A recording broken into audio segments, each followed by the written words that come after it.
Went up on the mountain, look down in the sea, thinking about the woman, the the one we couldn't agree. Sonny Terry and Brownie McGhee. How many images those names conjure.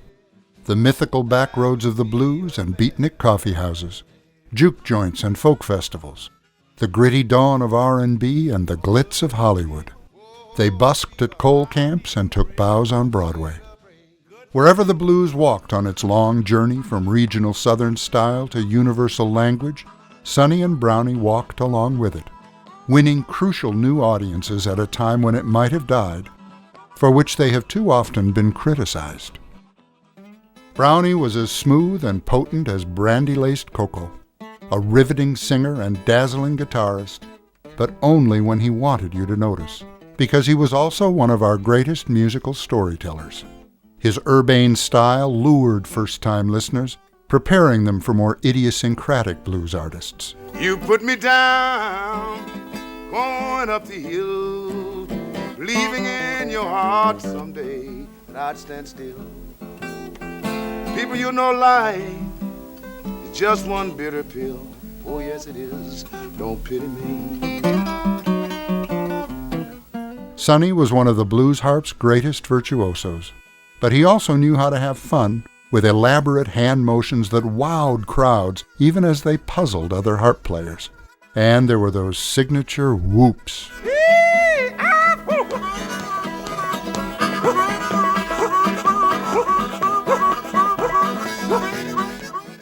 What makes their story even more remarkable is that these two didn't like each other much. For years they insisted on separate hotels, dressing rooms, even separate rides to the club.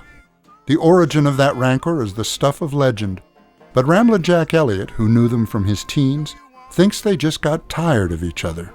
What he remembers is how they always treated him like part of the family, and how much fun they had before the rancor.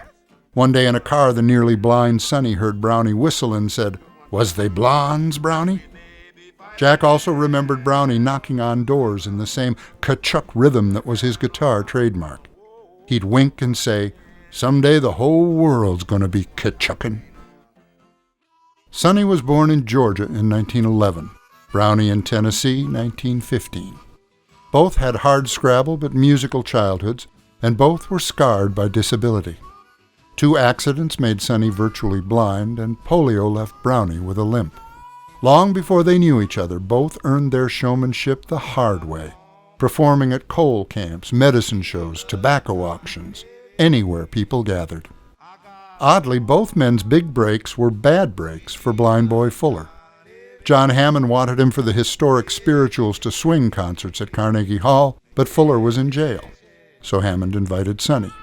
He met folklorist Alan Lomax, who introduced him to New York's leftist folk scene, including Pete Seeger, Woody Guthrie, Leadbelly, Cisco Houston, and Josh White. Brownie got his big break when Fuller's health failed in 1940.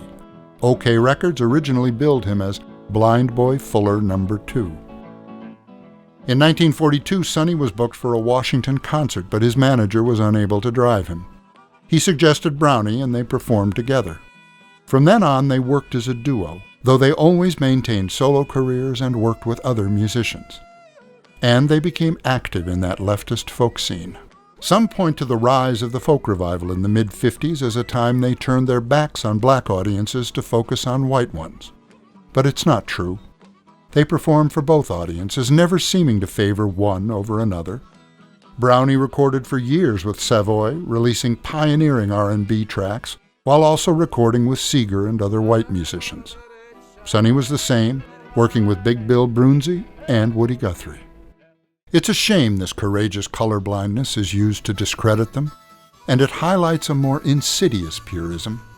Brownie and Sonny are also sometimes criticized for not exclusively singing the blues, but also folk ballads, work songs, field hollers, and children's music. But songs like John Henry, Pick a Bale of Cotton, and Down by the Riverside are every bit as authentic to African American tradition as the blues. Down by the riverside, eh? Down by the riverside, down by the riverside. Brownie and Sonny did work increasingly within the folk revival. But that reflects more of a cultural change with blues, its growing popularity with urban white audiences, and its declining appeal among African Americans, for whom it held grim reminders of a vanishing past. Brownie and Sonny became big stars through the revival, appearing at the very first Newport Folk Festival, touring the world and becoming astonishingly prolific, with a combined discography of over 600 recordings. Brownie played the guitar that Andy Griffith mimicked in the film A Face in the Crowd, and Sonny Terry had a role in the musical Finian's Rainbow. Both appeared in the original Broadway cast of Cat on a Hot Tin Roof. They never stopped performing until Sonny's death in 1986 and Brownie's in 1996.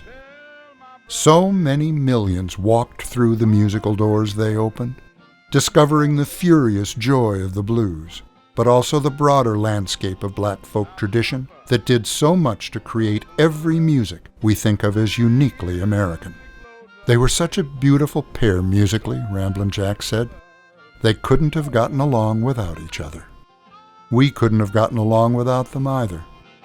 Fortunately, we don't have to wonder what our world would be if Sonny Terry and Brownie McGhee had not walked through it together. But one thing's sure, there'd be a lot less kachookin' and a lot less whoopin'. Sunrise in the east, even it goes down in the west. Hard to tell now which one will treat you the best. Go, let me see what you're gonna talk about. A crow Jane, what make you hold your head so high? Well, you realize, honey, you're gonna lay down and die.